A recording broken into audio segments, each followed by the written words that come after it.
Hello there, welcome back to the Chillin' Podcast. As always, I'm Tyler. I'm Harley. I'm Tom. Oh, fuck. You idiot. You dick. Yep.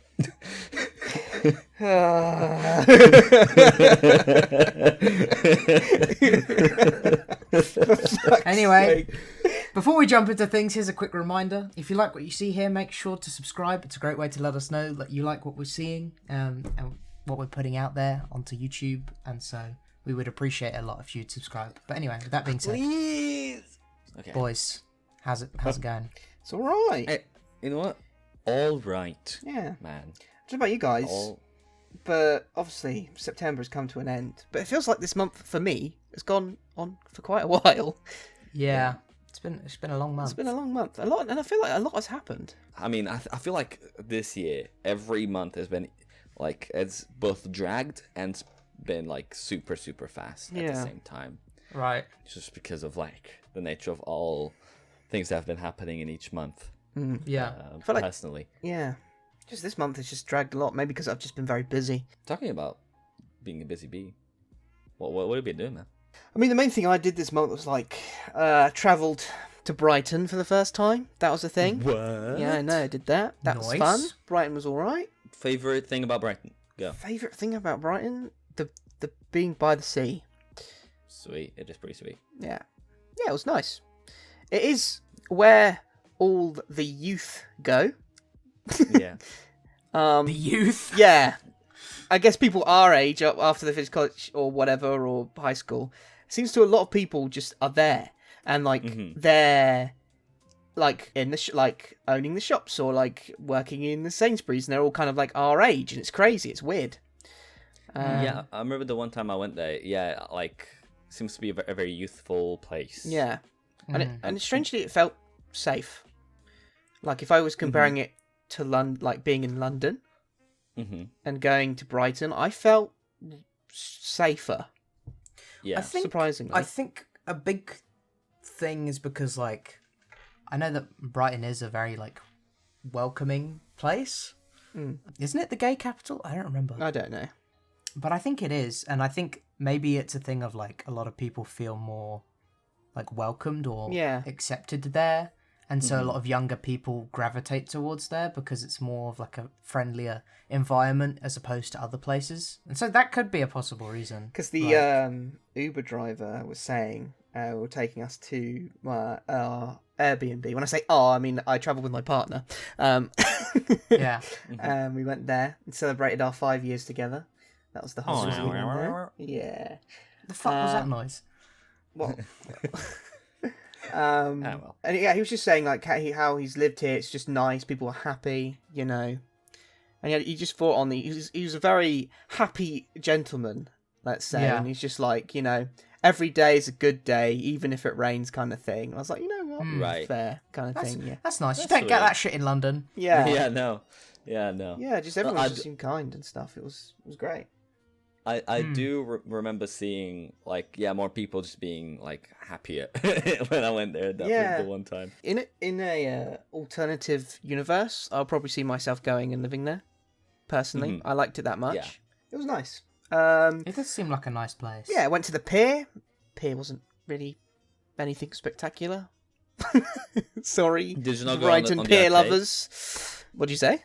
Did you not go on the arcade? No. Oh, it's quite nice. It's nice, yeah, but I'm not a huge arcade person. Wow. Yeah. Not a gamer. Well, I'm a gamer. It's just like I don't Not a know. I just gambler, don't I waste my guess. money on like games that just last like 5 minutes, All right. or I don't even get anything out of it. Damn. Just saying. Wow. That's, All right. that's a dark commentary on the nature of arcades. I'm just but saying. it's okay. I know. Welcome to the Chillin' Podcast. Just claw machines, you know, they're rigged. Wow.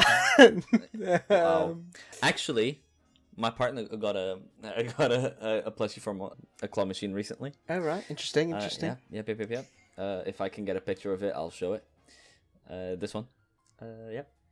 Pink little shark guy. Well, yeah. They got lucky. It reached the count where it's like, okay, we'll let someone win.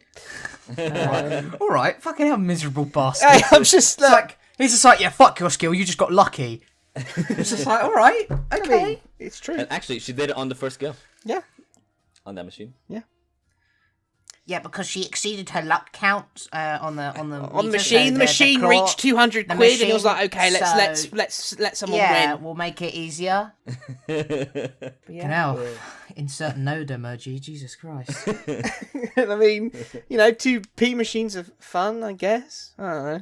Yeah, they are amazing. Let's get like 100 tickets to get some sweets. Yay! Right. Yeah, man. I'll just go spend the less amount of money at a shop and get some sweets. Right. But yeah, anyway. Harley doesn't like arcades. Yeah, but yeah. Other than that, that was Brighton. Anything else you did? Anything else? Did you happen to read a book? Did I read a book? No, I've been reading manga though. That counts in my opinion. Manga's a book. That counts. Which manga? I've been reading Bleach. The right choice. a lot through that. Currently on volume 26 for people who are interested. You read 25 volumes in 1 month? What? Yeah, to be fair, I can get through manga a lot quicker than a book. That's crazy. Yeah. To me, that's crazy. No, it's like manga's like. I think it makes sense. Like it's. I mean, to be fair, each page it's like maybe 20 words, maybe, right? Yeah. And probably, and like they have things like action sequences where it's like, which fills up a lot of the volume. Right, so like right. it's like you're following it on like in the action. You're just looking at it, you're not reading the punch. You're just admiring the coolness of it, and then just turning the page. Like I'd say I'd get through a volume like in half an hour. I do have Kingdom Hearts manga, but I just never got through it. You could get through it quite quickly if you just sit there for like 20 minutes. You could get through it quite quickly.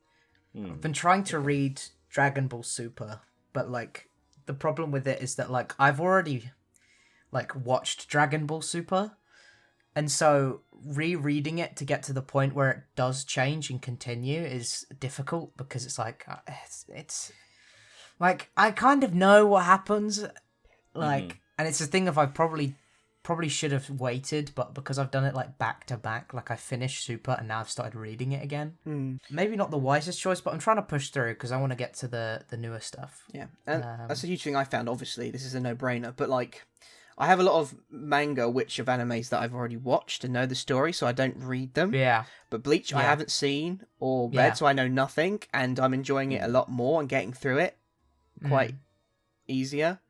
Yeah. So I think it's just a turning point as well. I'll just get manga of things that I don't know, and then if I enjoy it, then I'll carry on with it, whatever kind of thing. Like I think it's a thing of like kind of sticking by like maybe like if it's like got really good reviews or like people really enjoy, if like you hear really good things about it, and then being like, all right, I'll give it a shot. Like I can't think of one that like I've heard a lot of people talk really good about what's it called, Vagabond.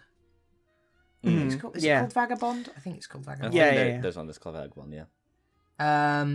And like I've heard really good things about Vagabond, and so I have started to collect that as well. And I haven't seen anything to do with that, so if I read it, I'll let you know how it goes. Fair enough.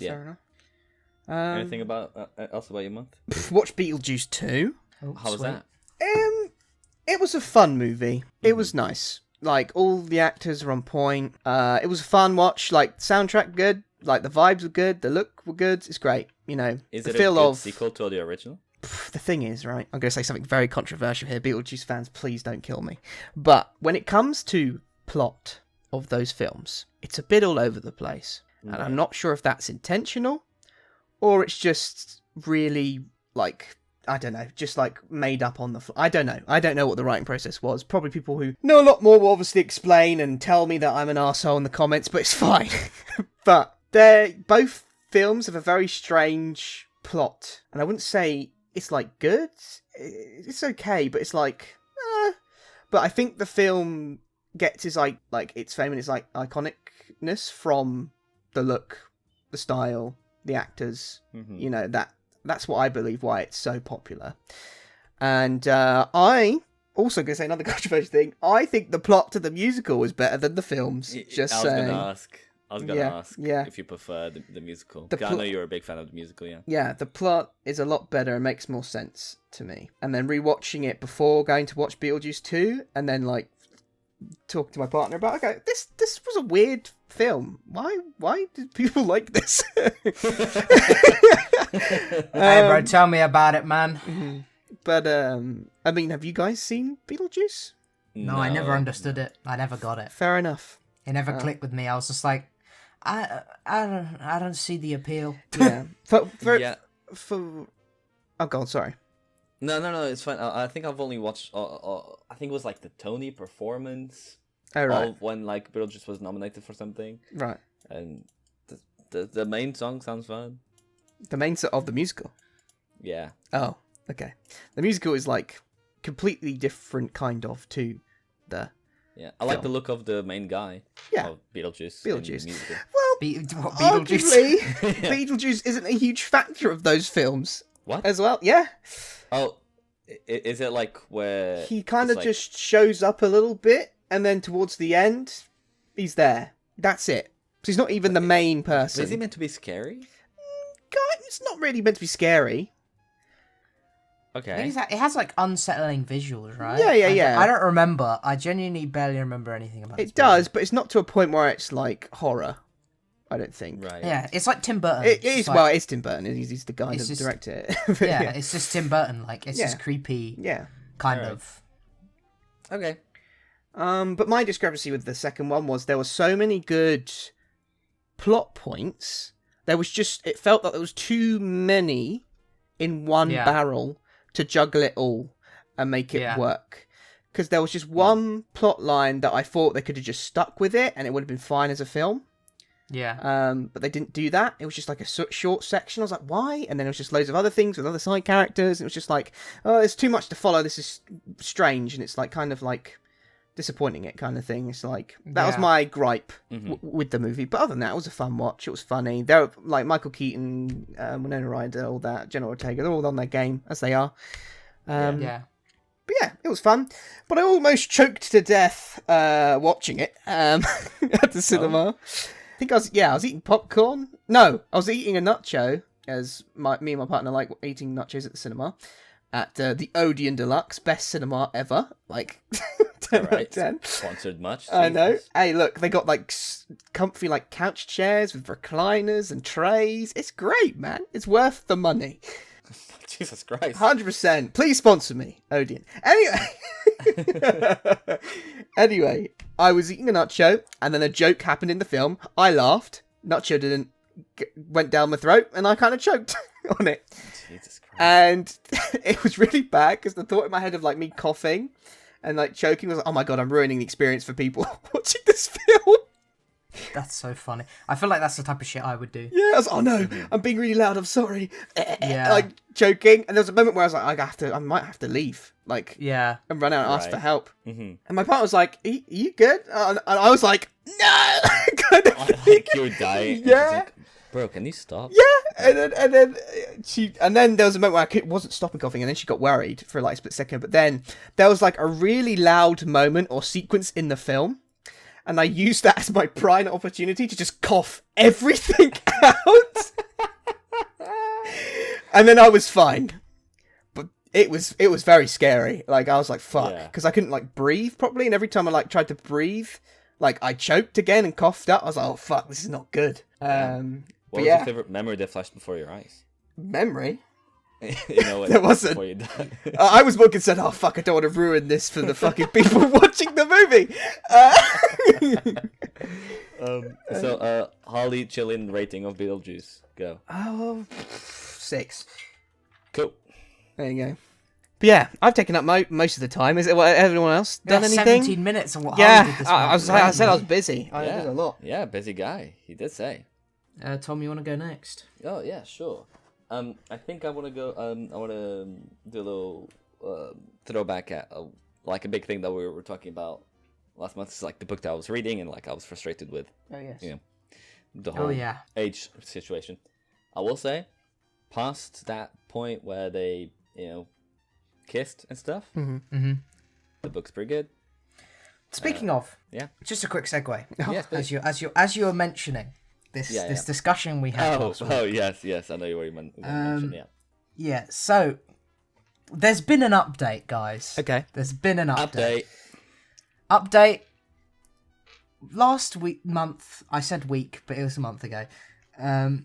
Last month, we had a discussion about Oshinoko. Oh, right. A bizarre manga / anime that we found generally quite off-putting and just quite bizarre, right?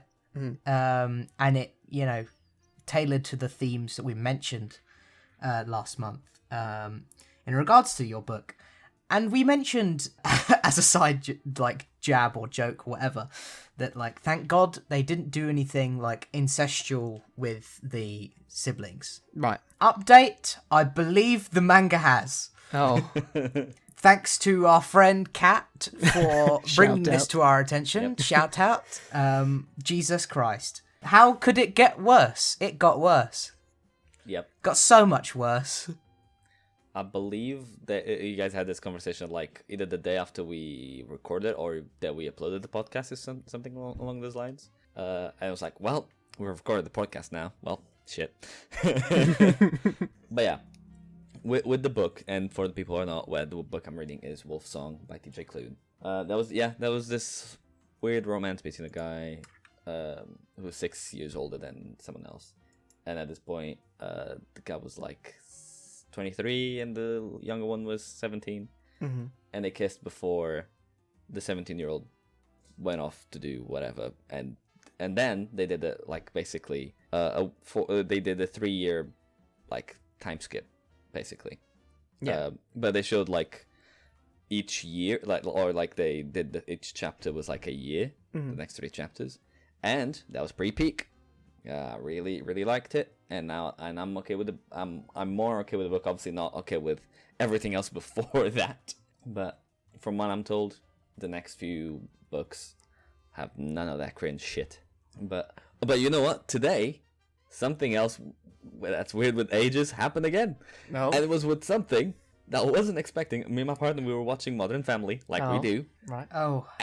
And mild spoilers for Modern Family. Right? Mild. You guys okay with this? Yeah. Yeah, man. Okay. So there's one of the kids dates this guy who, at the time of watching the show, you're like, oh yeah, they're the same age. Cool.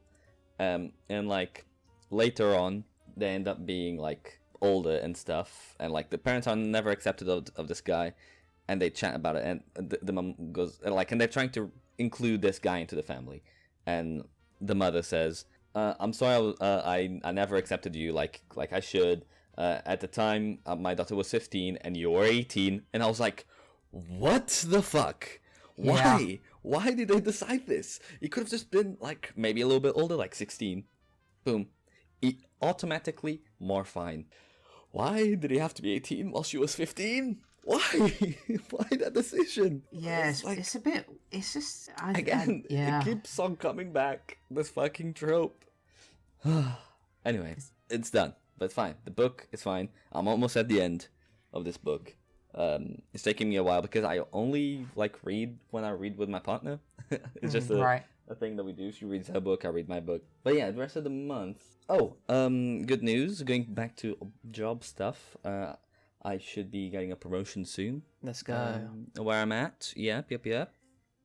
But some people are like, oh, he's got a new job. Technically, yes. Because I'll be getting promoted. But it's the same place. Nice. So yeah. That stuff is exciting. But I don't believe I've personally done anything else in my life. Just a job. Fair. And been reading. Fair, man. Oh, one more thing. Oh. So, last month, I was given homework. Oh. To watch you were given homework. some anime called Demon Slayer. Oh, shit. Yes. And I've been very quiet about this. Yes, you have. I Holy completely shit. forgot. You have been very quiet about this. But I don't want to set expectations too high, but I've watched the first episode. Okay. Okay.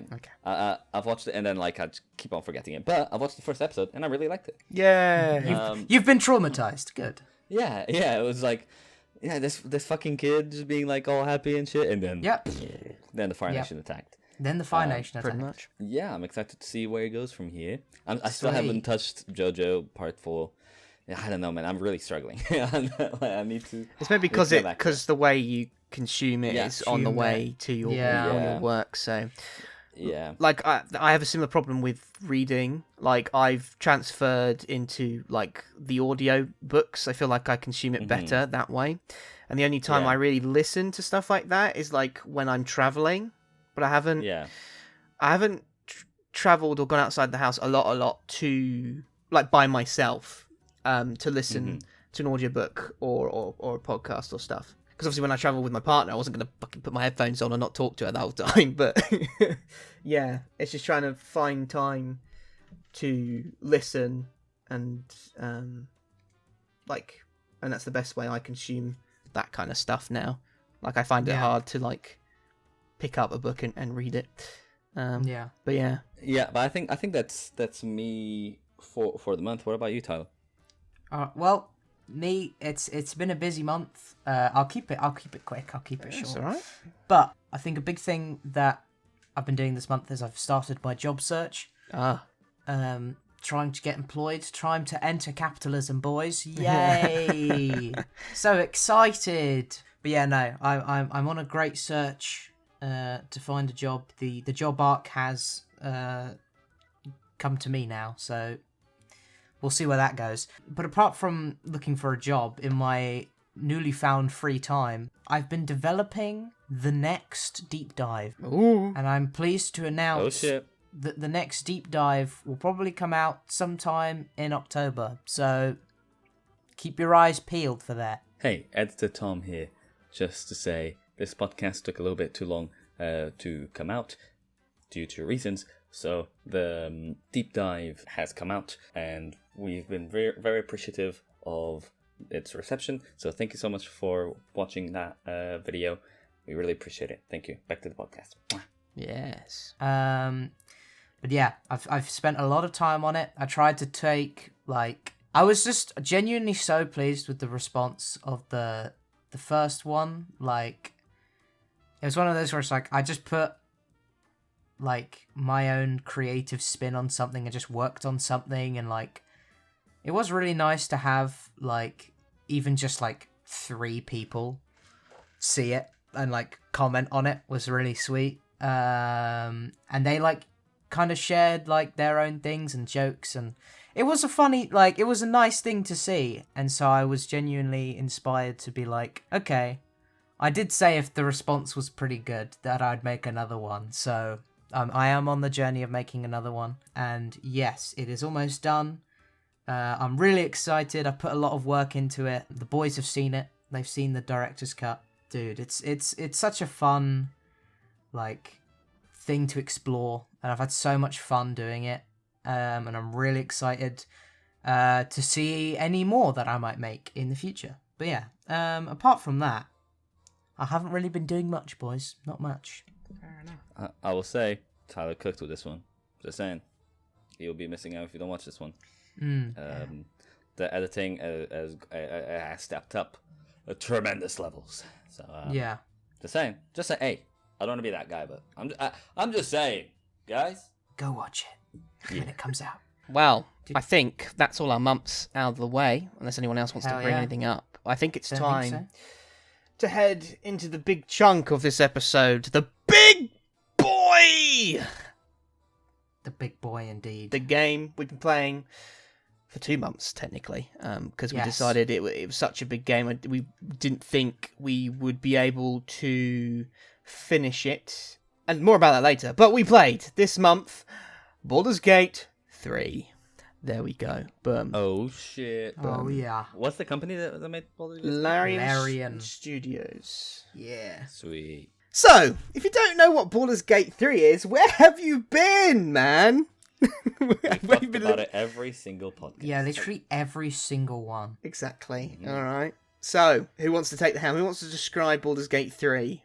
You do, Harley. Okay. Yeah, go on, Harley. Okay. The way I would describe Baldur's Gate 3 is the closest, kind of, that you're going to get Dungeons and Dragons, the video game. I think it is definitely like the closest. I don't think there's anyone that's anywhere near. It's not exact, but yeah, it's the closest thing in a video game setting. Yeah, it's like even fucking set in the universe. Yeah. Of fucking Dungeons and Dragons. So in a sense, it is Dungeons and Dragons the game. Yeah. Yeah. Baldur's Gate 3. Obviously, there were 2 that came before it. They're very old games, also set in the Dungeons and Dragons kind of like universe. I think it's called the Forgotten Realms. That's like the world that it's like set in kind of thing, or that kind of universe. What if people don't know what it means to be a D&D game? What does that entail? D&D game? Right, well, you haven't had Dungeons and Dragons. What the bloody hell have you been as well? Yeah. Dungeons and Dragons is an old-ass game that's been going on since the 70s, 80s, not sure. It's just basically a role-playing game, which involves mainly a game where you play with your friends, and there's a kind of like a host called the Dungeon Master who runs the story in the world, and you and the rest of your friends and players go through the story, go through dungeons, save the day, blah blah blah. It's a big... mostly like a game, I'd say, that's like powered through imagination. Yeah. I think that's like a big core thing with D&D is it's a game that's like ultimately is just a group of people sitting around a table making up as they go along, like just having fun. And you can do whatever the fuck you want. Yeah, and the quote I'd like to say is just rolling dice and playing pretend. You know, that's the one. But yeah, but in this sense, for Baldur's Gate 3, trying to grab most of the elements and stuff, and it's mainly based on like the 5th edition, the current, well, not current edition anymore, of Dungeons and Dragons. At the time, with the mechanics of the, like dice rolling and stuff like that, and the spells, etc., and the classes and all the races and stuff like that are in the game. But the main aspect of the game, it's a turn-based RPG, right? Yeah. That's exactly what it is. Yeah. I think it's cool because, like, you were talking about, like, in D&D you have a dungeon master, and I think in Baldur's Gate 3, like, I guess the developers are the game, the dungeon master, guiding us through the game, which I think is pretty cool because everyone wants to be a player. Exactly. But yeah, it's been quite big. It's very successful. It's been, well, more than a year now since it came out, and we did think, as it's been a year, we should go to it, see how it's lived up. Does it deserve all the praise, etc., etc.? And now we're here. This game won Game of the Year. Yeah, it won loads of awards. Is it our back second in Game of the 2023. Year? How many Game of the Years have we played? I was thinking Borderlands 2. Did Borderlands 2 win Game of the Year? I forget. Oh, I can't remember. Yeah, well. Elden Ring was Game of the Year, wasn't it? Yeah, They say, there you go. But another Game of the Year. It won loads of awards. Like, even looking through the fucking Wikipedia page, there's stuff, just everything. It won loads, and it does deserve it from... especially the games that were coming out at the time, I think. Yeah. But yeah. Spider-Man who? But yes. So, where do we even start with this mammoth of a game? Shall we talk about our characters? I guess so. I guess for... this game can be played multiplayer and single player. The main thing is that you create and make your character like you do in D&D, and like you explore the world as your character. Or you can choose preset characters that are also kind of like NPCs in the game if you don't choose them, and you go through their stories and stuff as well. Yeah, which is cool. Mm-hmm. Yeah. So I guess I'll go first. Yeah. I played Carwell. It was a Githyanki, a bard, because I thought it'd be funny because Githyankis are known to be quite brute and like non-friendly, and I thought bard would be the most fun and opposite of that possible, like our traditional bard, which I kind of tried to be a little bit, and I named it Carwell after the brand of dice that someone gifted me. So yeah, that's my character, and this is what they look like. This probably is on the screen already. I guess I'll go next. My character's name was Road, I think. Mm-hmm. Yeah, my character's name was Road. They were a druid elf. I tried to go with some very like stereotypical like druid character, and like genuinely somehow made him probably like the most fuckable character in Baldur's Gate. Yeah. Like, this guy Like we'll show a picture on screen. He's like Prince Charming from Shrek, but like just way better. Like and like genuinely, I scored so much, like in this game, and like I got so much drip. He genuinely just became like he's the handsome one. Yeah, pick male physique. Yeah, but that was really my character. I played a gnome, warlock at first, and then multi-classed into a sorcerer. They were named Trixie. She was just a little guy, little girl, just exploring the world and fucking shit up, and may have found some things that she's not afraid to go in the realms of darkness and evil, which we'll get to we'll get to later on. But yeah, so those are the three playable characters, and then I guess the NPC we chose kind of to stick with for a little bit was Karlak to balance out the party composition. For most of the time, because we didn't have like a tank. The closest we had was Road with like being a druid kind of. So we felt like a tank that was also melee. Yeah, made sense. Yeah. Should we talk about like subclasses as well? Should we talk about that, or? I mean, mine was Draconic Bloodline. Sorcerer. Hence the darkness. Yeah. Thing. Yeah. I did the Sword Master school thing. I think that's what it's School called. of Blades or something. School of Blades, something like that. Yeah. I don't remember the one I chose. To be honest with you, I think I turned into animals. That's just a druid in general. Yeah, I don't actually remember the one I picked. I think because that's the best one. I remember there wasn't really much like choice variety, and I was just like, I'll just pick that one. So I just picked. I think it was a very stereotypical druid. I think it was Circle of the Moon. I'll probably check up and see, but yeah. Yeah. So there's even more information there, but. In terms of team composition, we started our little adventure, and I guess to highlight the basic plot of the game is that there are these otherworldly creatures called the Mind Flayers that want to invade the land of the Forgotten Realms and make people into Mind Flayers, and the way they do that is through putting like worms in people's brains, and then they turn them into Mind Flayers. And basically, our characters have been infected with these little worms, tadpoles, and the goal is to just be free and get them out before we get turned into Mind Flayers ourselves and stop the evil plot. But yeah, that's the main kind of premise, like on paper. Oh, is it also worth mentioning how much we've played of this game? Yeah, the game is split into 3 acts, and each act is quite heavy, loaded with loads of stuff to do. Mm-hmm. But within the 2 months of playing, and I guess trouble scheduling playing the game, like between ourselves of how busy we were, kind of a thing that normally happens with D&D. We got to the end of Act 2 and like just on the cusp of starting Act 3, and that's where we kind of stopped or hit the deadline before we had to record the podcast. So, yeah. We really gave it our all, but in the end, we kind of only reached around like the sort of halfway point towards the end of the game. But ultimately, as you'll see later on, it was probably the best decision. Yeah. But you boys have finished the game in your individual runs, right? Yeah.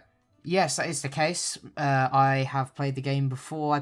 When it came out, I think I played it like a few weeks or some shit after release, and it was quite funny because back then, like, obviously I am a big fan of D&D, but like around that time, like, we had a lot of friends that were like very, very like into D&D, and they were very hyped about this game, and they like kept going on about it. And like even you, Harley, like you're a very D&D like centered person. Like, you love D&D, like. And, like, I remember you guys so hyped for this game, and I was there being like, yeah, I'll check it out when it comes out. And then, like, it came out, and then I gave it a go, and I was, like, the first one to play it, and I was the first one to beat it. It was really funny. Yeah. Experience for me, because it was just, like, everyone was, like, just, like, so, like feral, like, waiting for this game to release. Yeah, and, like, it came out, and I was the only one that played it for, like, the first few months of release. It was pretty funny. Yeah, when it came out, I had trouble having a platform to run it on because my PC wasn't strong enough to handle this huge mammoth of a game at the time. So I got it on the PlayStation and then got a new PC that could run it and then actually fully completed it on the PC. So yeah. For me, this is the like this run that we did is the furthest I've gotten into D&D. So the end of Act 2, that's as much as I've played. Yeah. So that's our experiences. Yeah. I had my own run, and I don't think I even finished Act 1. Shall we go through just the separate acts and then if things get brought up, like problems or things we liked, and then we can highlight them throughout, and maybe that might be a better structure. Sure. So personally, the first act is my favourite. I think it's very good starting, zone. I'm gonna call it. I don't know how else you would describe it. I felt like there was loads of stuff. There's so much stuff to do in the beginning of the game, and there's just lots of nice characters and exploration points, and it did feel very free, and it was very kind of clear what you had to do to then progress to the next act and stuff.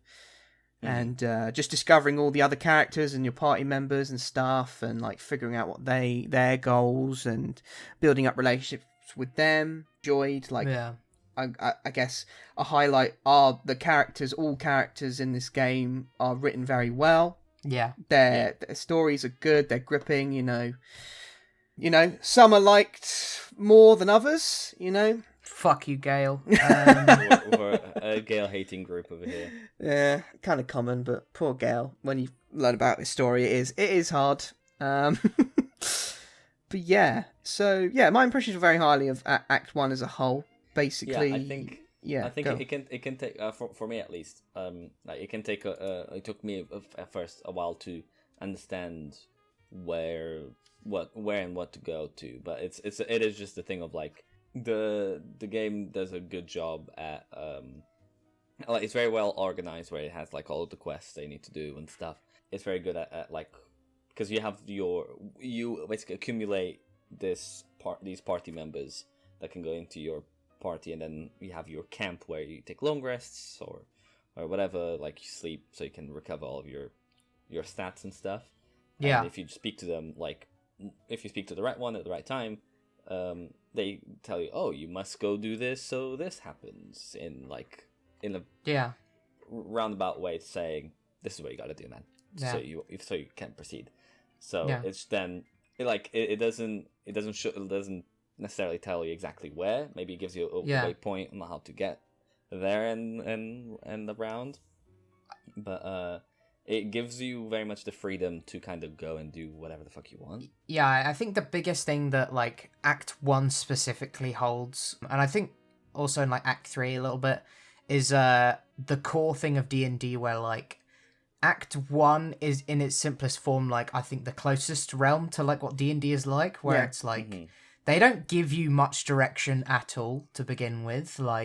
In Act 1 specifically, for the first bit of the game, you are just kind of walking around and reacting and, taking part in things that happen around you.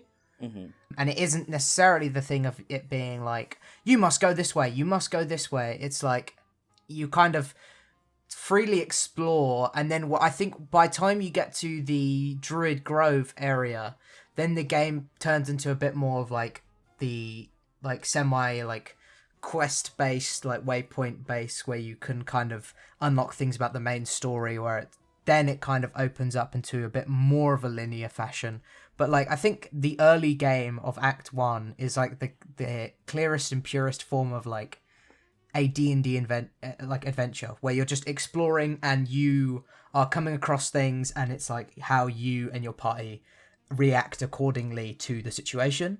And at that time, there are no high stakes, there are no crazy backstories at play. It is just genuinely you and your party's reaction and how you explore this world. And I think that's what lends so well to Act 1. And because it's so packed full of things, because they want people to be hooked on the game, as soon as possible. Like when you're given this world, they want to fill it up with so much stuff so that, you know, you kind of get the impression that there's so much to do and that the world is full.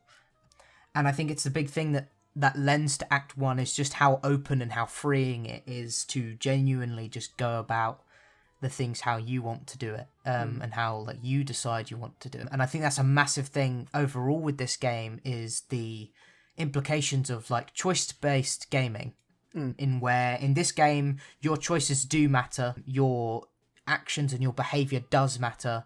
It is a thing where your actions have a direct consequence on the entire world around you and how certain things play out, you know, regardless. Like, you know, there's so many ways you can go about doing different scenarios in this game. It really lends well to the like encapsulation of the idea of D&D, where every situation, it's not just, oh, you have to do this. You can go about it in pretty much so many ways, and the game is programmed to kind of deal with all of these scenarios in so many different ways, and I can't even begin to imagine the fucking programming that probably had to go into like the behavior trees of how all of this affects everything, because everything has a consequence. Like when you're hanging out and talking to people, you can just kill them, and if someone sees you kill them, then you get like fucking sent to jail, and then people in the jail don't like you, and like it's so much just can happen out of nowhere. Like it is genuinely the thing of it is how you take it and how you decide to carry out certain things, and like there are direct consequences to actions and stuff. Like it's so interesting like how the game is set up in its core, and I think that's probably where the strongest part of Act 1 is. Yeah. It's just this early game of you exploring and being able to do all of this stuff. But yeah. I'm not jealous of the guy who had to be like, so if they do this, this happens. But if they do that thing, that other thing happens. And if they do after that, if they do this and that and this, it like, must I'm have not been a jealous fucking of nightmare. that guy. Yeah. But like, I mean, I'm sure this game was like in development for a long time. Yeah, it was. Surely, it was. Right? Like, yeah. Like there's no other way that it wouldn't be. Yeah. Yeah. And I'm sure every second was worth it of getting like to be so detailed on the outcome of each choice that you make. Yeah.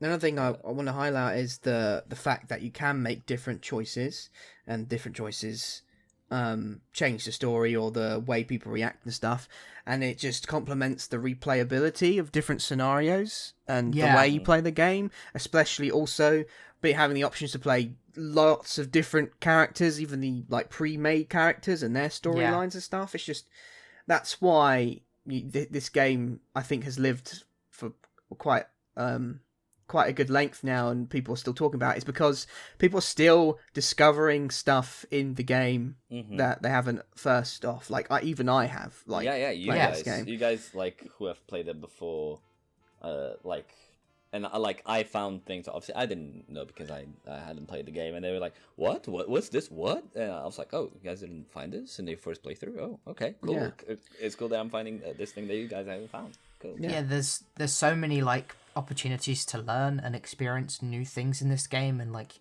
I said, you can go about it any way you want. Like for me, when I played it the first time, like I genuinely thought I was exploring everything, but clearly that wasn't the case, because there were things we would randomly stumble across things that I had never seen before, even in Act 1. Like there was just so many like routes and different ways you could find things. Like for example, we found harpies. I think they're harpies, like down by the river. In the Druid Grove. And like I'd never seen that before. Like and I was genuinely shocked, because like it opens up this whole thing with other NPCs and characters that let you explore another area of the Druid Grove, and it's like, holy shit, man. Like it blew me away, just like some of the little things that then could spiral out into other things, and so fun. The fact that in my first playthrough I completely missed Alfira, and like I never interacted with that character, and it's like probably one of my favorites now. Yeah, because she's so cool, and I wish you could be a party member. Yeah, Please update the game so she can be. Yeah. Like, I'll buy DLC. I don't care. Yeah. Like, she's so cool and she sings so nicely. Yeah. But I wanted to ask. Maybe it's a dumb question, but I don't know if Tyler will be the best one to answer this. So, because this is not the first game where like we play that there's many options you can take about different things. I'm thinking of Fallout 4, right? Right. Do you think that there's like a big difference between the two in terms of like, oh, you can do many things, and like how do those two differ? Because obviously I didn't play as much Fallout 4 as you did. So I don't know how you feel about that. It's an interesting. I think it's because I think with Fallout, I think a big thing like with that game in comparison to this one is I think probably what mostly changes based on what you do in Fallout is how you encounter and like how you carry out like the final mission, like that kind of stuff. I think it is still very choice based, of course, but I think like a big thing that I noticed and when I did some research into it was that like depending on who you faction with, because you in the game, you know, you encounter I forgot what they were called, but they're like a secret society or whatever. The Brotherhood of Steel? No, it's a different thing. There's a secret society, and you can like group with them, who are like pretty much the bad guys, kind of. You can group with them. You can group with the Brotherhood of Steel. You can group with the what are they called? The Minutemen. Like there are so many like routes that you can group up with, and like then you can kind of sort of converge in the final mission.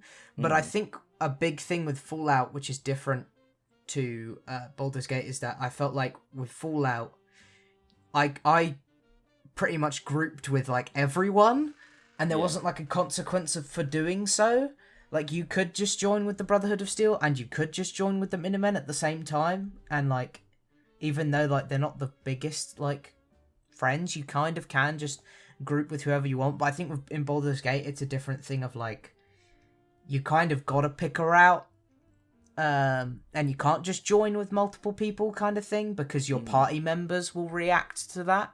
Right. Like, if you start to go on a route of good and then you start going evil, there's certain characters in your party that are like, yo, what the fuck? It's more consequential. Yeah, it's like, why are you doing that? Why are you flip-flopping like your ideals, kind of thing? Yeah. But I think in Fallout 4 it was more of a thing of like, you can just do that, and it was like, whatever. Kind of preferred that in Baldur's Gate, I think, because it then added more like weight to your choices. Like, I think a big comparison maybe to make in regards of choice-based is the Telltale games. Yeah. Because they were quite very much like pioneers of this sort of gameplay. But I think the biggest problem with, you know, the Telltale games was that ultimately no matter what you did, it did pretty much end. And it was always scripted to carry out in a certain way anyway. And so a big problem that people had with the Telltale games was that it felt like it still wasn't that heavy that your choices mattered. The only thing that it affected is who would survive, like who would die and who wouldn't die, kind of thing. Yeah. But even then, I think in Baldur's Gate, there's so much more here, because it's much more like choice dependent, where your route does actually change how you behave in certain scenarios and how you carry out certain scenarios. And it like does lead to literally like alternate like routes. And I think that's a big thing, like in comparison to show like how choice-based gaming has developed over the years. Like, I think it was such a problem back then, and I think it's like evolved so much now where like they're able to have the technology and have the manpower to be able to just create all these routes and like actually make it a viable game. Because I can imagine it can get quite expensive and quite time consuming to create such like a game of that fashion, because you have to end up making several different games depending on what your player chooses in that scenario, if you get what I mean. Yeah, I get what you mean. I just thought it was an interesting question to ask. Yeah. Do you have any specific questions, Harley? I just do compliment Act 1 with how big it is, because I guess we're going to go into slight spoiler territory any point now, so maybe that's a good point thing to flag Yeah, bang, spoilers. So the main like story element in Act 1 is that there are two groups of individuals. There's like a goblin camp, and then like these like druids and these not like just normal people like these tieflings. And goblins are the villains and trying to like kill or invade whatever's the other camp, right? And so your character's choice is to help which one, kind of thing. And if you help the goblin, it's more seen as the evil one, and then the more the druid camp or the druid grove, whatever, that's kind of like the good playthrough, kind of, right? That's the way. Yeah. That's like the basic premise of like to tick box that's the main thing in Act 1, kind of.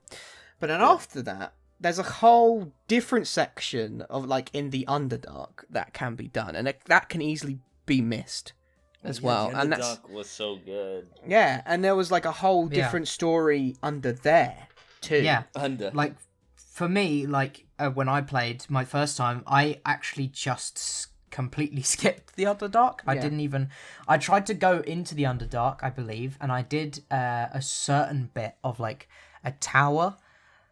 But I genuinely got stuck in the Underdark because I didn't go the right way, or something happened, and it basically like it confused the shit out of me, and it was very hard to navigate. So I genuinely just gave up in the Underdark, and I turned around and went the other way, and it meant that like I missed like so much of the Underdark, and there's so much there.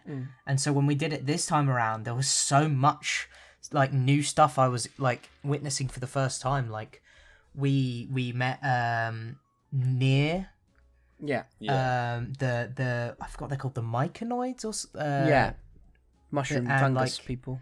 Yeah, like these like this mushroom colony of people that would like where they take like corpses and things and like turn them into like fungus people, like they kind of bring them back kind of thing. Yeah.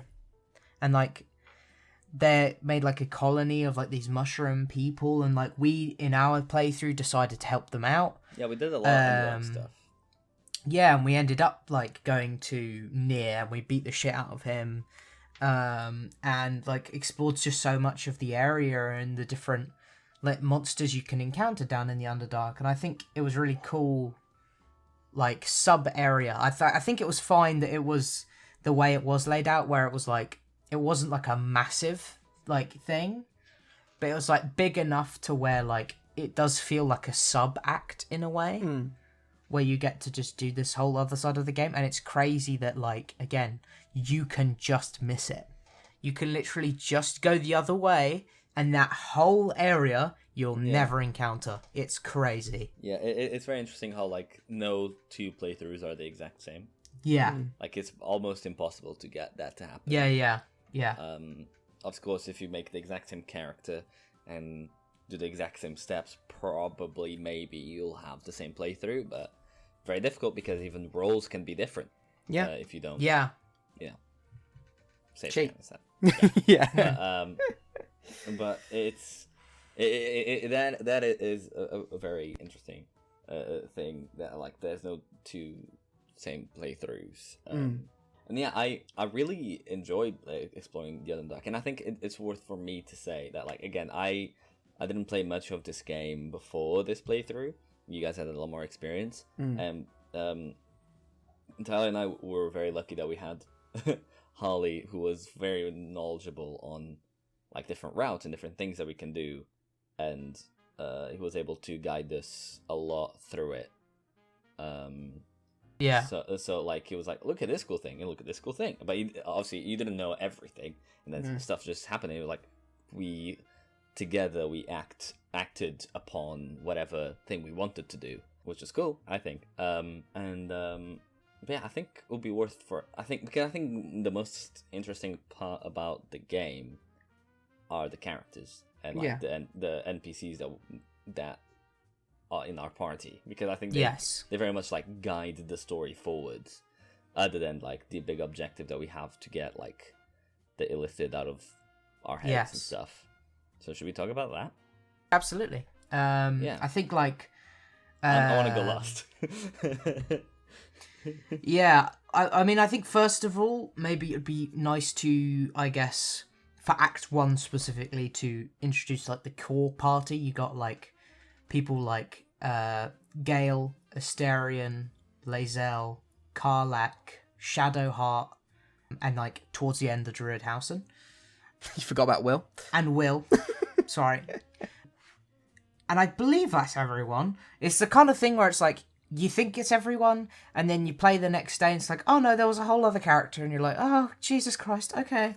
Like, there is a lot of party members, but I'd say that's, like, the core, maybe excluding Housen, because he kind of comes in towards the end, and he's not fully, like, a party member kind of thing towards, like, until you move off forwards, but, like, I think, like, that core group is kind of, like, your starting party, right? Speaking of party members, I think it's really funny to mention the voice actor for Asterion I actually met. And I thought it was worth mentioning this because it's like genuinely probably the like best thing that's ever happened to me. Like, I'm not even joking, like it's the most out of body experience I think I've ever had. Because I literally I think I beat Baldur's Gate around that time.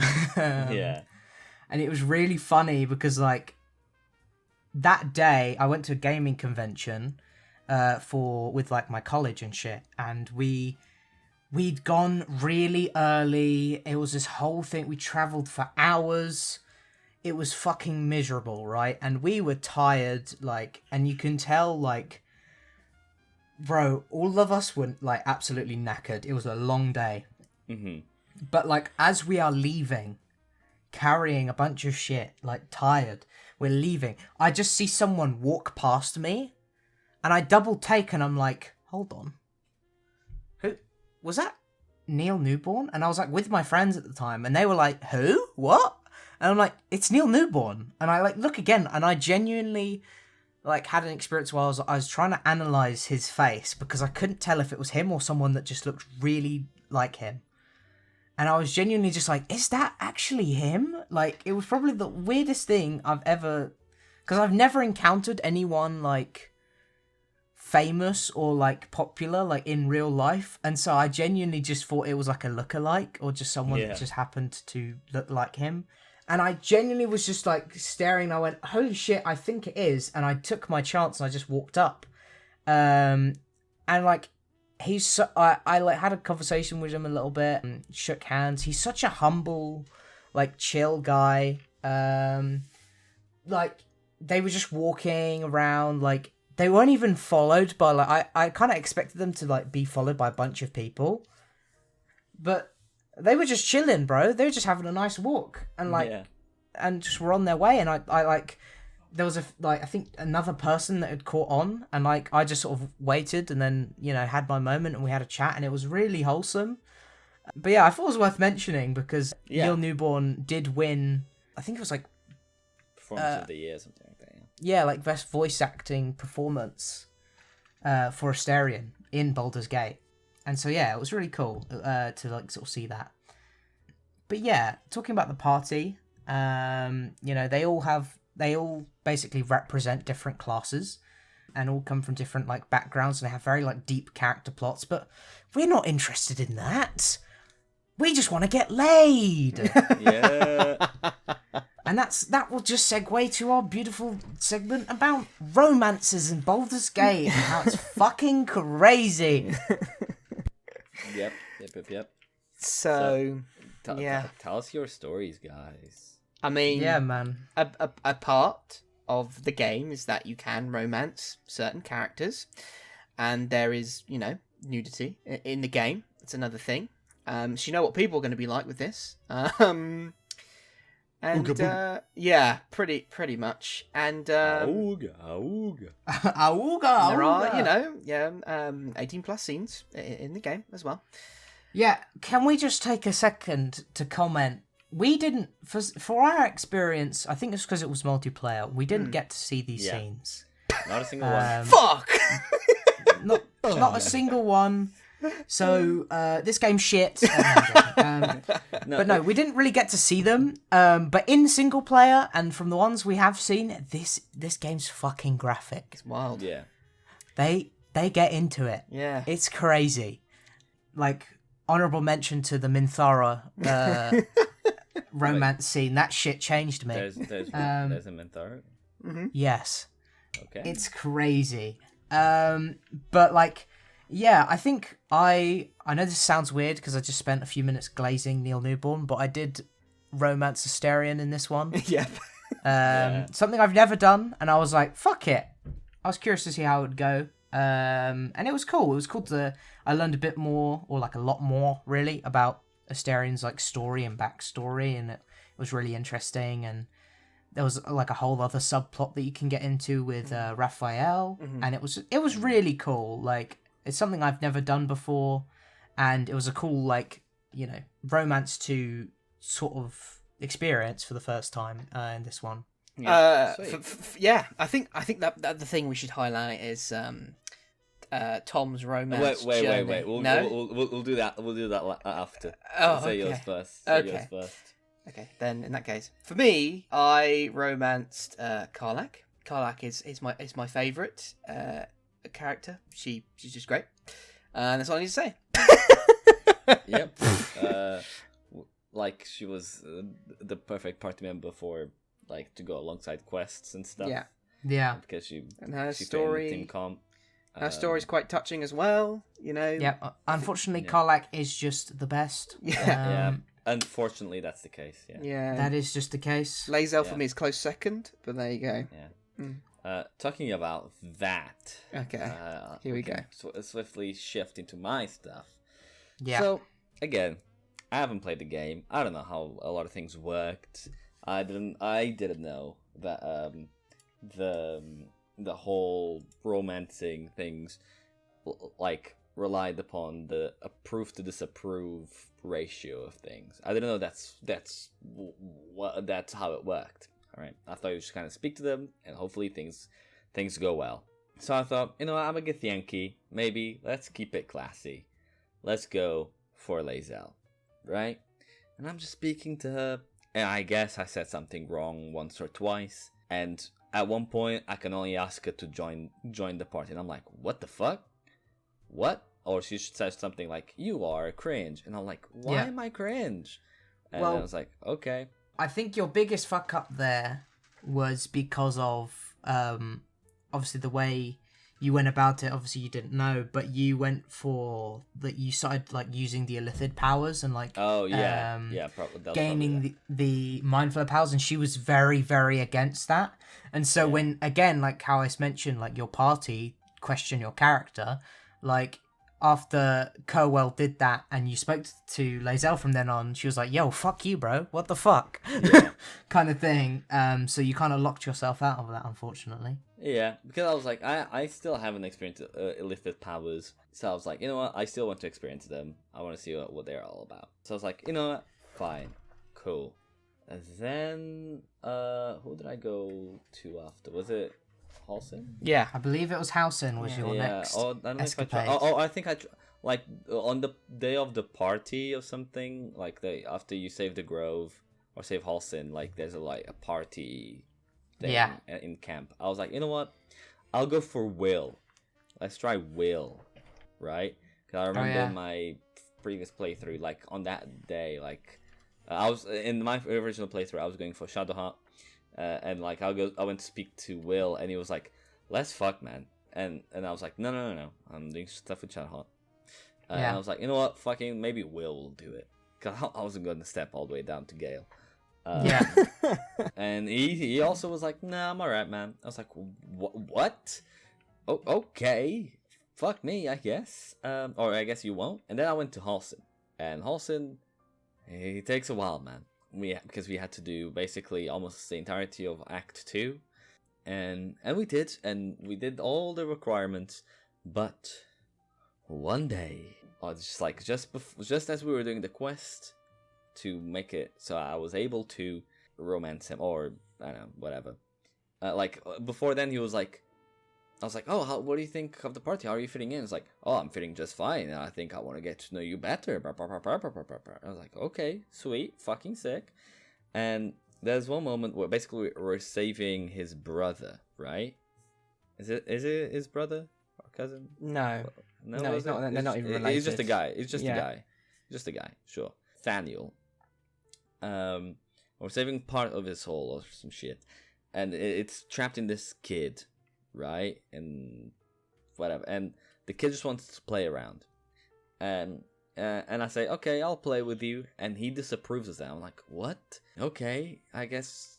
And then that thing not only that thing, but also the fight that ends the whole situation. Harley finished the fight, which prompts it. So Harley was the one that was interacting with Halsin, and then there's 2 approved situations there that made it so Halsin now was more favorable of Harley's character Trixie. And I was like, what? Wait, how does that make sense? That as the person that finishes the fight gets that interaction, and not like the entire party. I don't think it should be one person. It should be the entire party gets those approvals, right? And then like I went to try and speak to him, and it was like, no, you kind of cringe. I was like, what the?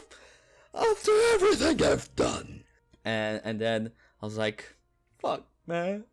All right, I'm gonna go for Shadowheart. I was like, maybe it was her all along, like from the beginning, from my previous playthrough. Oh, and things were going well. You know what? We're bonding. Things are going well. We even did the Shadowheart like plot stuff, and things were going well. And then I met Minthara, and I started also talking to her. And hold on, things are going well. We're bonding. She's liking my darker side. So I made it so all these rejections Carwell was going through has made him bitter. His virginity made him bitter and bitter and bitter. So much so that he decided to go to this darker path with Minthara, ignore Shadowheart, and now Minthara is the only woman for Carwell's eyes. And he didn't get laid, so that's what pretty much happened with Carwell. Not yet. Not yet. So, as of recording, Carwell's still a virgin. Yeah. True. Which is funny because the Bard is the only one that didn't get laid. Yeah, which is insane. She's insane. But yeah, that was. I think that's the like funny thing, like with these characters. Like, I think that will get to like maybe the first big problem, right? Yeah. And that is the unfortunate, like, in my opinion, only downside to the multiplayer version of the game, in which the game, for some reason, as of today, isn't, like... Very well optimized. Very well optimized to support, like, rewarding the entire party and including the entire party in situations. Like, it kind of did a thing, like, Harley ultimately hosted the world, like, that we played on. And I think by doing so, it did kind of lead to a thing going on in the game in which certain scenes, it would just favour Harley's character. Yeah. And it's also, like, he knew where to go, so he would go do the things...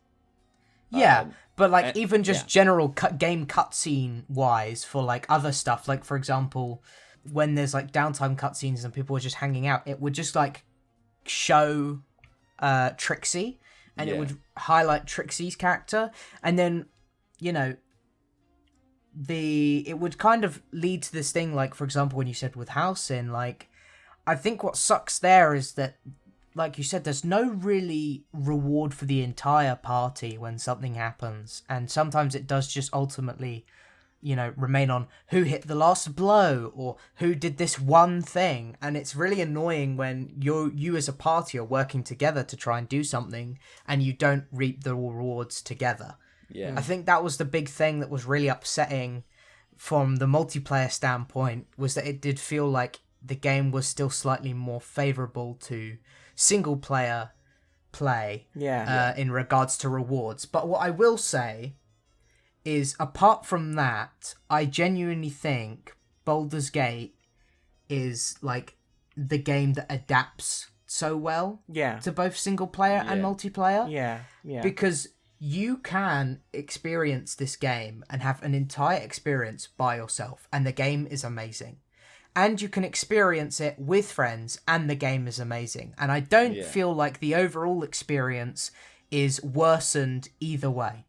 Yeah. I think the game does a really good job at optimizing it, because I haven't seen many games do that, where, for example, you play the game and you're like, oh, this isn't the same. I want to play with friends. This isn't fun.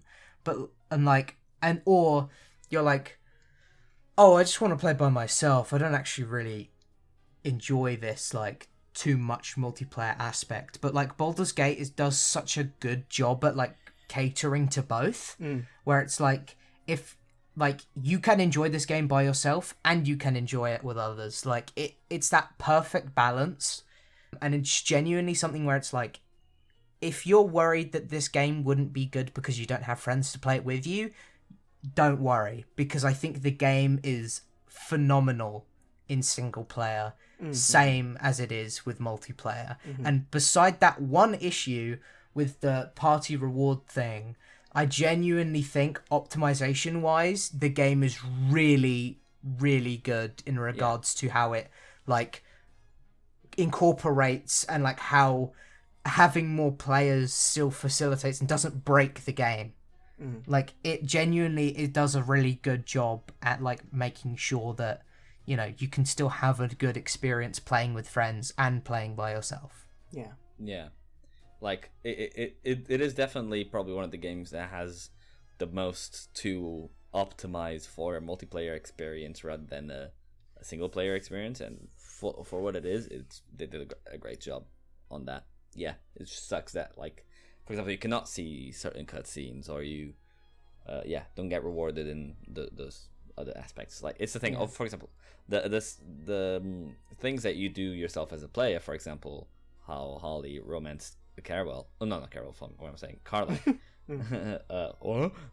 Karlach.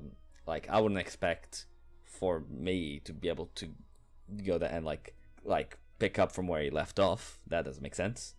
That was the thing he did by himself, and that makes sense. But the party stuff, that's the only thing I wish was more rewarded. But yeah, I think Baldur's Gate does a great job of that. Yeah, I guess we should move on highlighting Act 2 a bit. Yes. So, the next stage of the game, the spooky area. Yeah.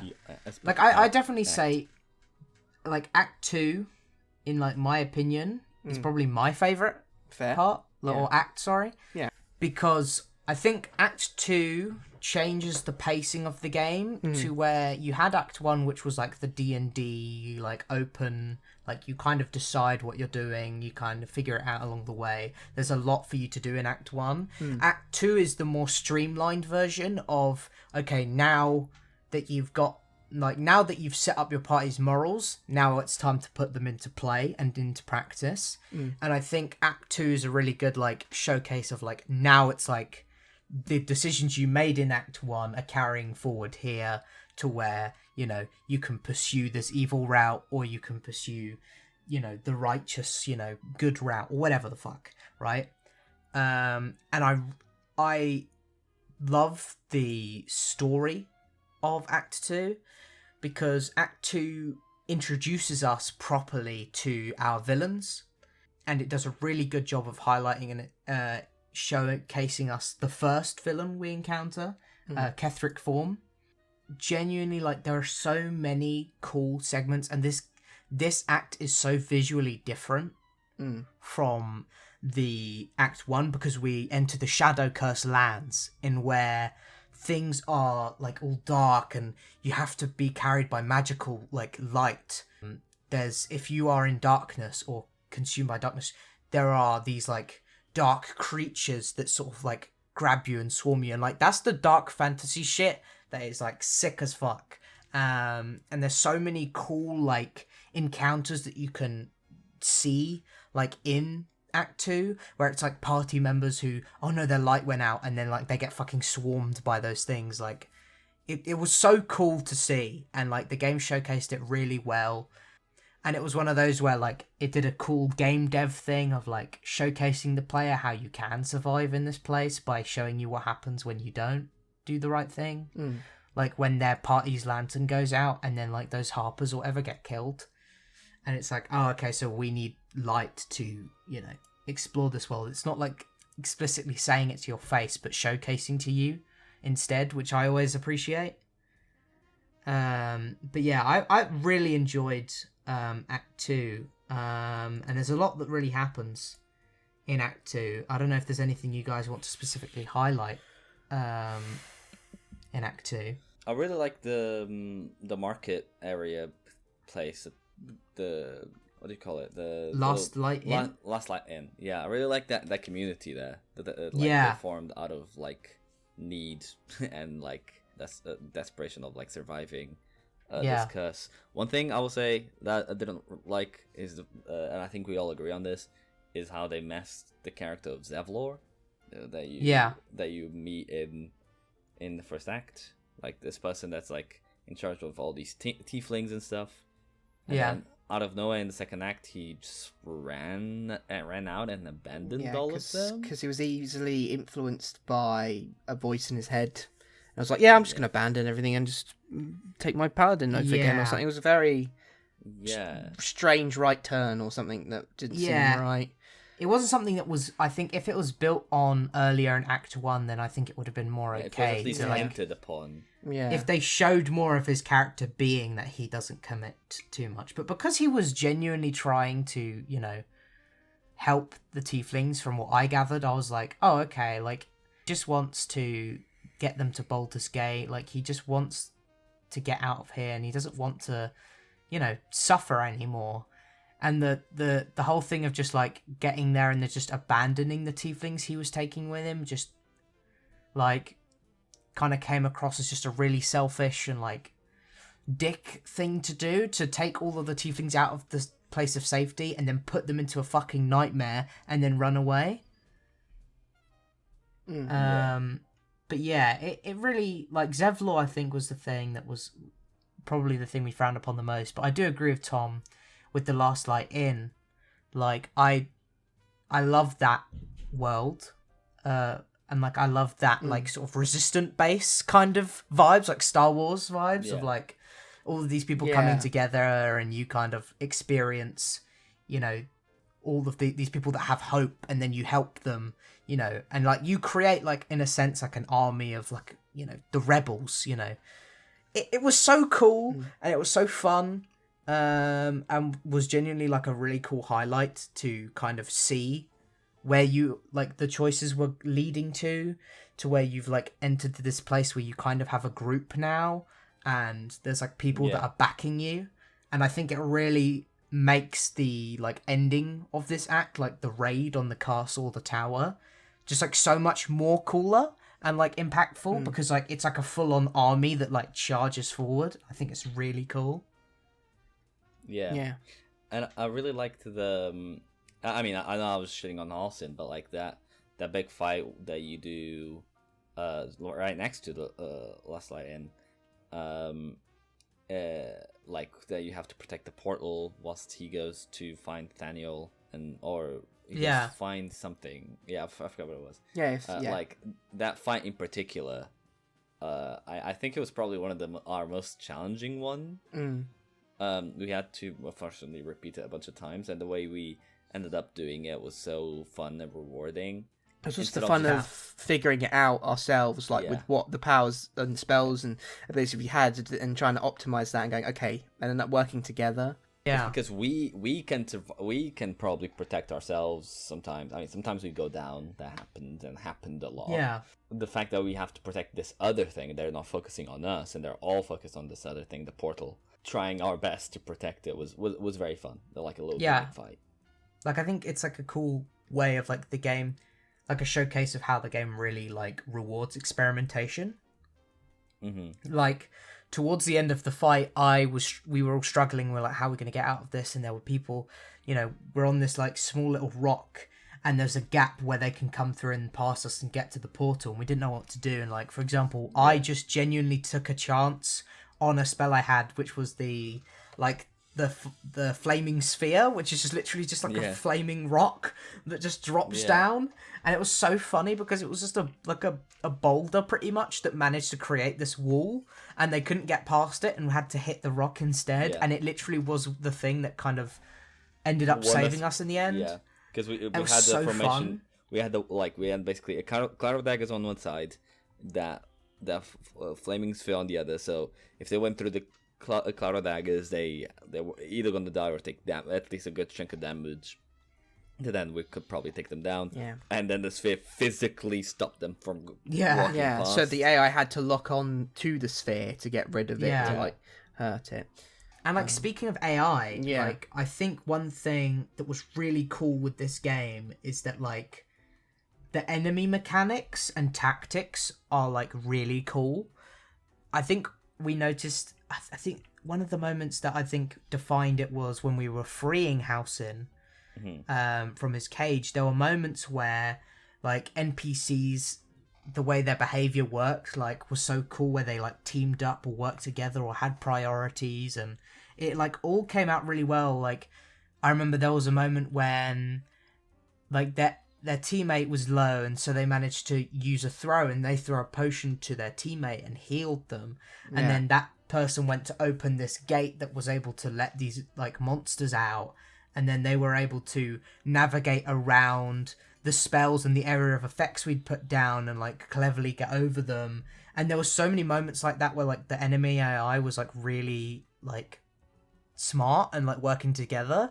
And then there's moments where we had, I forgot their name, where when we were raiding the tower that Ketherick is in, there's a massive fight that happens at the door, and you have moments where we broke the enemy AI for like sort of the big enemy in that area, sort of like this mini boss in a sense, where they would just stand still, and we fully broke them because of like a few spells that were cast. Like I remember my character got hit so hard, like I was an owlbear. My character got hit so hard that they clipped through the wall and then just started ragdolling across the like map, and it was really funny.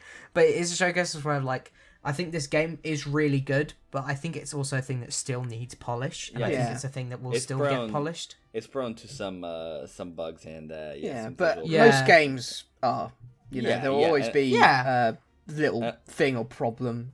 Yeah, it is just a thing of like, I think just from the nature of this game in particular, that like quote unquote anything can happen, and then like it's like it's just hard to figure out like, okay, but what if this happens, and then like where do they go? Like like if they get if they're on Alba and they like are squished between this thing and this thing, where do they go? Like it's hard to like get everything.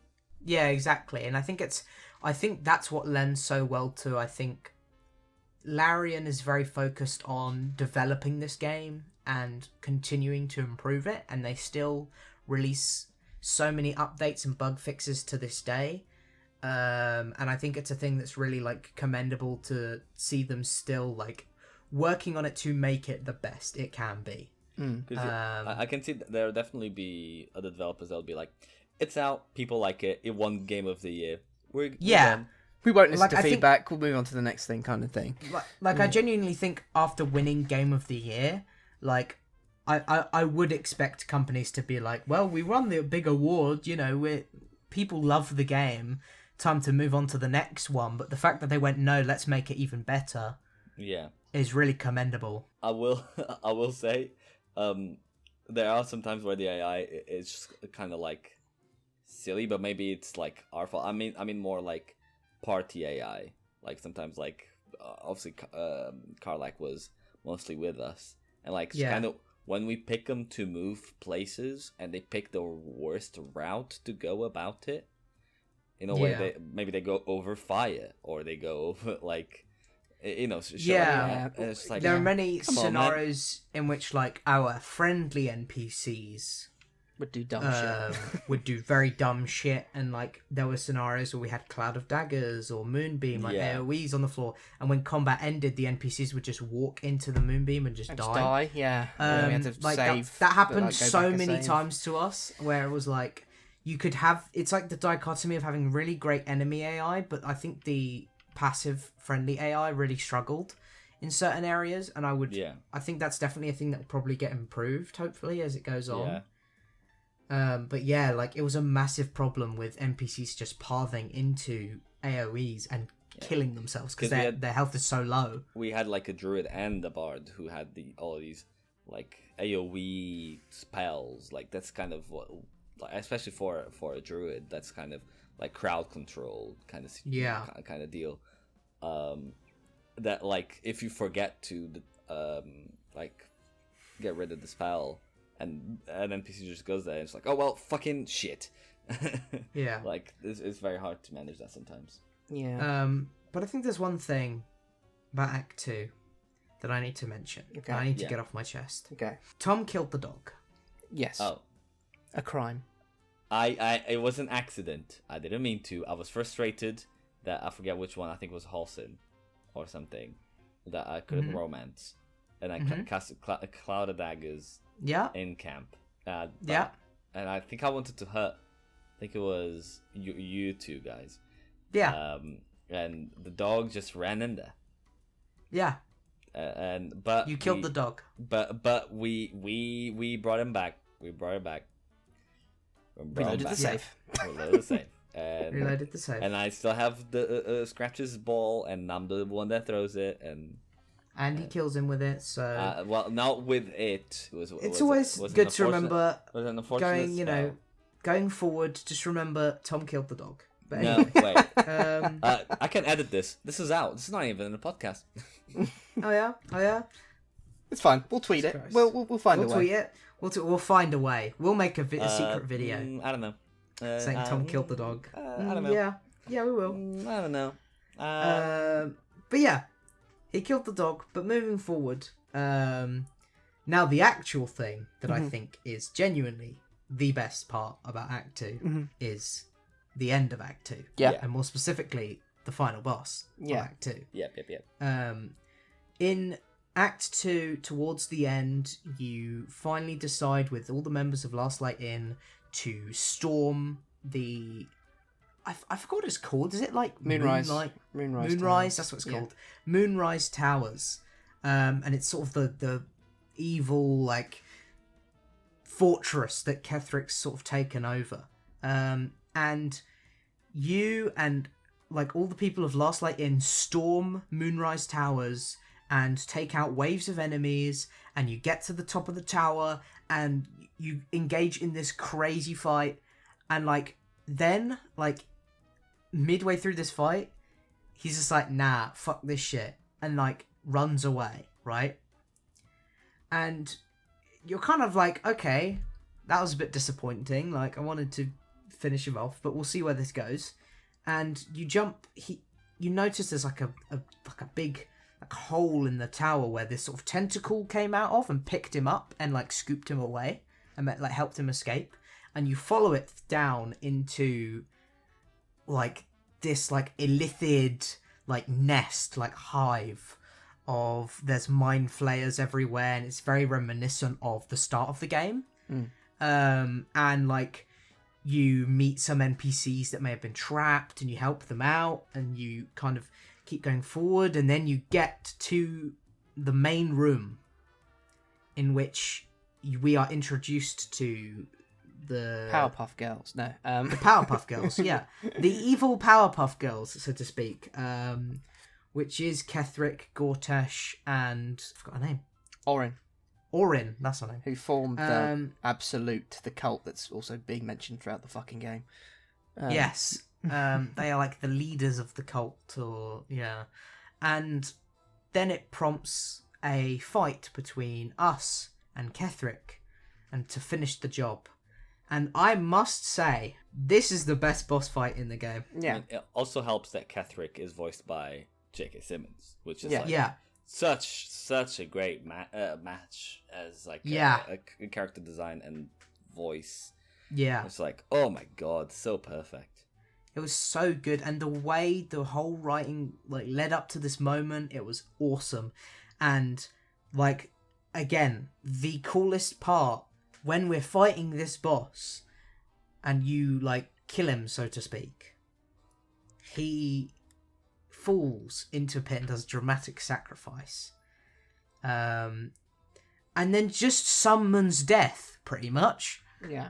In which like triggers like the coolest second phase, like where you're just fighting death, and like genuinely is one of those moments where I think is probably the best moment in the game, and everything that ties everything that happened previously in both Act 1 and 2 comes to fruition here, and it creates a bit of a problem because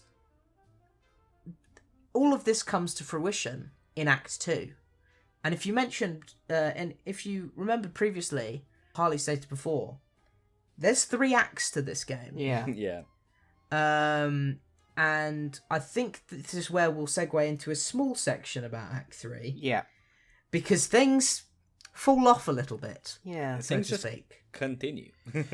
Yeah. It's the feeling of, like, don't get me wrong, like, there are good bits in Act 3, like, because you're at the big city of Baldur's Gate 3 and there's lots of things to explore and things, but it feels like the ending of Act 2, the stakes get high, and Ketheric Thorm as a villain seems to me the perfect like end boss villain instead of the other two that seem to be a bit lesser than the others in that moment, and they're having this big fight and ending it, but then once you do that, it feels like, oh, we've done it, we've killed this, like the the situation, it feels like the end of the game, but it's not. It carries on.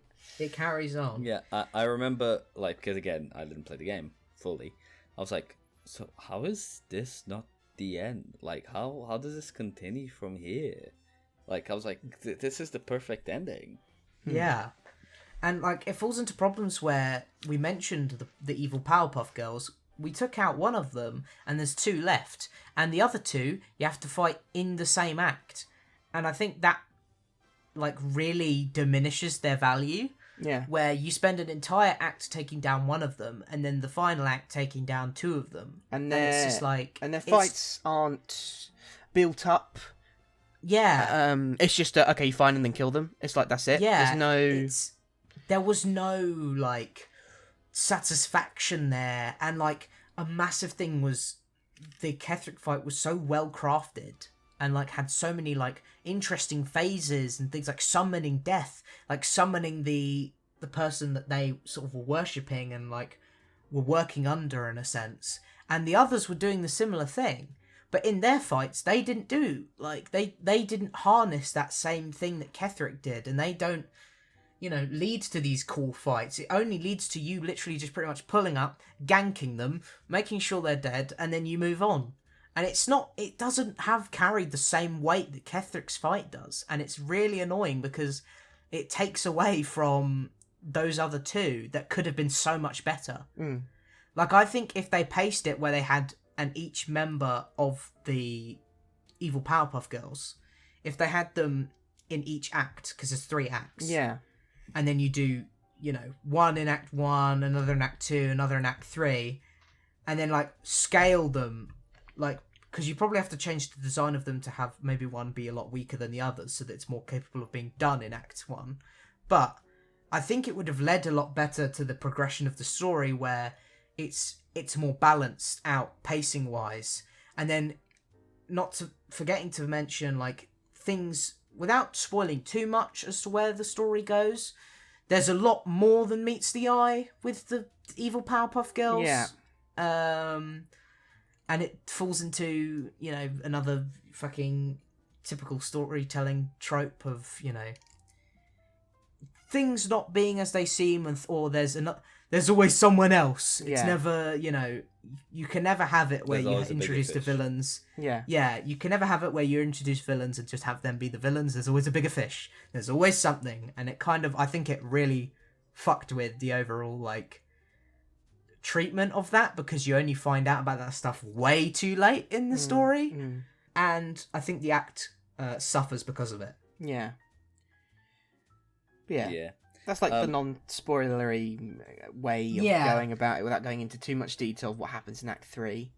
I just want to say in the fight in the end of Act 2, I just want to say for a little personal thing, I was just a little bit sad because I died in the first turn and then I wasn't able to partake in the rest of the fight, and I was kind of there just all dead and shit. It's a shame because I guess it's hard to tell, because it's your first play of like knowing what's happening. Yeah. And because you're a bard, you're very squishy, and it had an area the death I don't know what was even called, like something of Merkel. Lord of the Bones. Yeah. Has the air effect spell that just like one shotted you in one go, and gives you the effect of Bone Chill, which means you can't be healed. And because I had the School of Blades or whatever thing, that's why I was AoE. And because in Catherick, like I think I stabbed him or did something, and I was kind of there.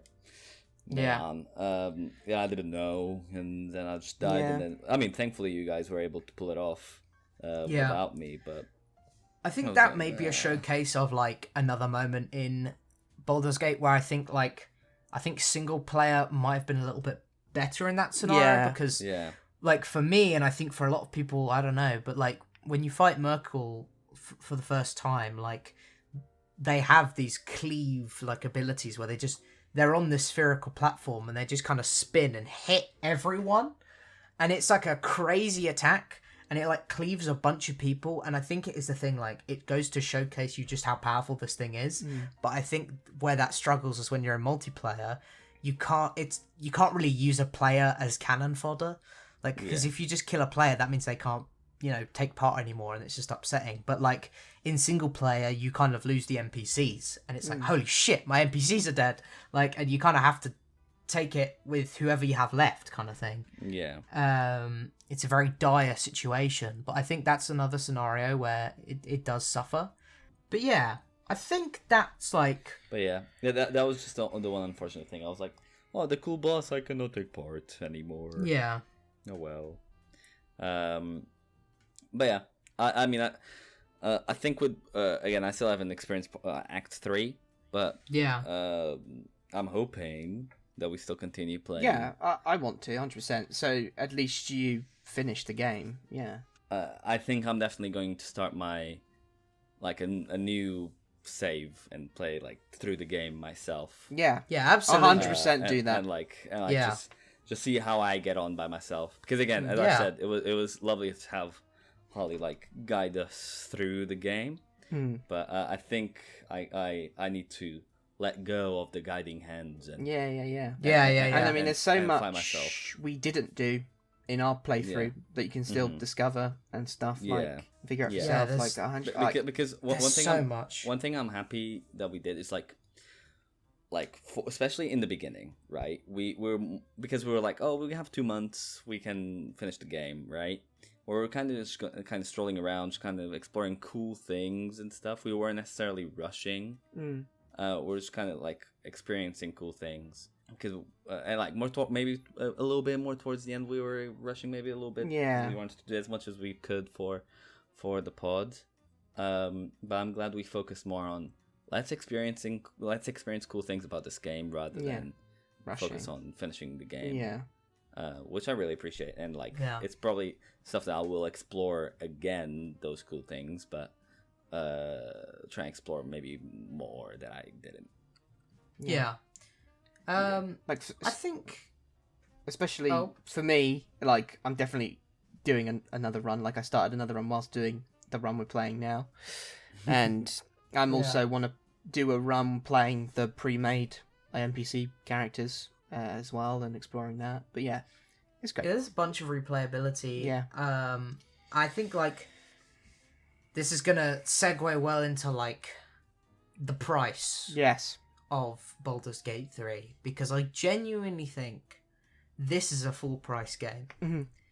I genuinely think you should just buy this game at full price. Yeah. There's so much here that it's like I've said previously with like Minecraft and other games. It's just like I genuinely, this one is worth your money. Yeah. You buy the game and this is what you get. There's no fucking in-game, currency, and shop transactions, and like a million DLCs and shit, and add like paying for another like that. This is it. This is what you're gonna get, and and it's so much. It's so worth it.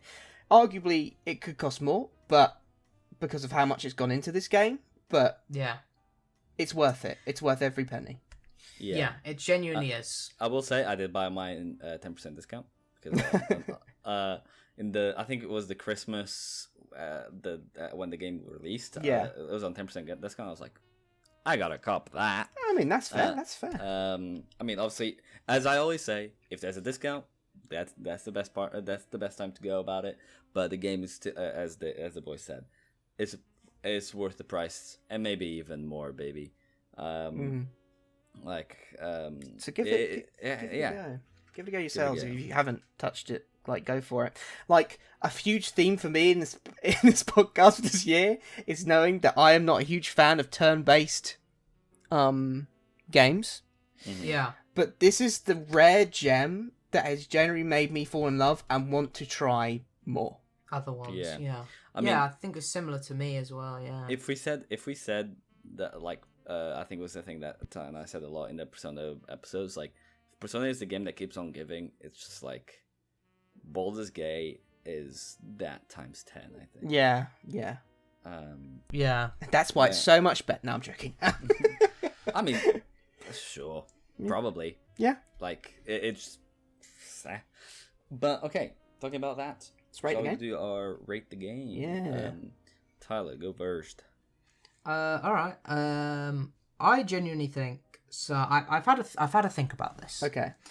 Because of our ratings to previous games and whatnot. But I genuinely think this game is a 9, and I say this because of like this game is near perfect.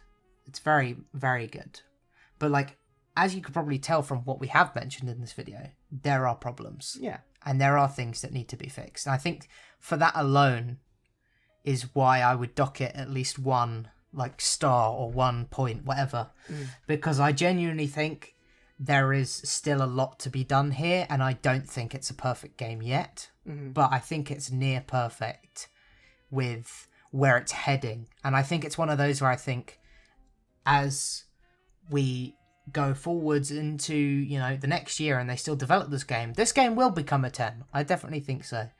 Like, I think it has that potential, but I genuinely think, to me, because of the problems that we've talked about and that we faced, and there is a lot more we haven't mentioned. Like, for example, so many things, I personally would have loved way more races, I think, in this game. I think it was really sucked. It felt really limiting with the races they did do. And I would have loved a bit more variety than what was given. But there are plenty of mods. It's a very mod-heavy game as well, where you can pursue those. But I just think it would be a nice thing if the game itself just had that. But yeah. Genuinely, I think it's a 9 in my opinion. Harley? I agree. 9 for me. Because of, for me, like, just personal enjoyment. This is the game I've gone back to the most, like, a lot of the time. And I haven't got bored of it at all. And I do see myself going back to this game. Maybe this game is turning into a comfort game of mine. But, and all of the same reasons as Tyler. I guess the only thing I will add is because I haven't given it a 10 is because of the small little story details in Act 3 and just overall that kind of like grind my gears a little bit, that I don't particularly enjoy. But other than that, it's a near perfect game, and I give it a 9 confidently. Right. So with myself, again, I haven't finished the game. This is the furthest I've gone. However, I'm going to rate it an 8. Here's why. We had a gaming session that went for a little bit, like for quite a few hours. And in that session in particular, I was thinking of maybe rating it even lower because of this. But there were a lot of like technical problems in terms of, because like, sure, maybe I don't have the best a computer or whatever, right? But it's not also like I'm running this game at its highest settings. But the amount of times I missed cutscenes or things weren't loaded properly or like that really took me out of the game, and it frustrated me so much. I'm ready to rate this like a 7.5. Yeah. Just because like it just really got to me.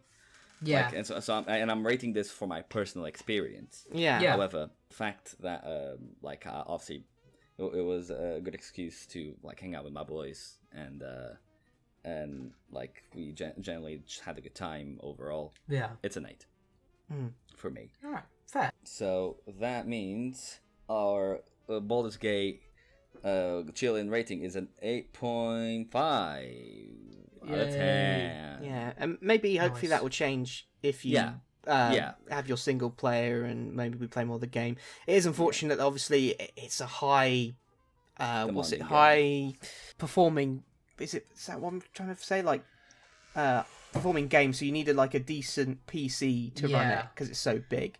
Like, long story short, Baldur's Gate isn't optimized to be run by lower end hardware, and which is classist. No, and if you don't have the best PC in the world, and if you have a console, get it on a console. Personally, I would choose a console if you don't have the strongest PC. I definitely prefer PC gaming, so I was able to sit with the problems just because I preferred the PC experience.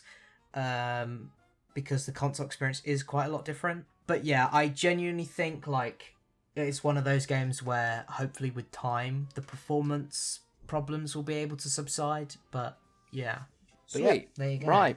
Well, spooky month is coming upon us, guys. The big October, one of my favourite times of the year, as the sun just goes away forever and we get eternal darkness. Batman comes back. Yep. So yeah, what's the next game, Tom? The next game is BioShock. Yes. Whoa! So we're going with a kind of, I don't want to say classic, but a slightly older game that's been out for a while, and we've barely touched, and it's a franchise that I would like to explore a bit more, and obviously, it's October, it is a horror game. It's not the scariest. It's not the most extreme horror game, but it's still the element of horror, and obviously you boys will see once you play it, but I played it when I was like 12, and I barely remember anything, but they're, we'll come to it, and we'll experience it, but single player, horror game, let's go baby. I'm excited. Yeah, and I just want to say, as we're closing out this episode, guys, you might not see a lot of things happen in this episode, but things went wrong, okay? Things have gone wrong.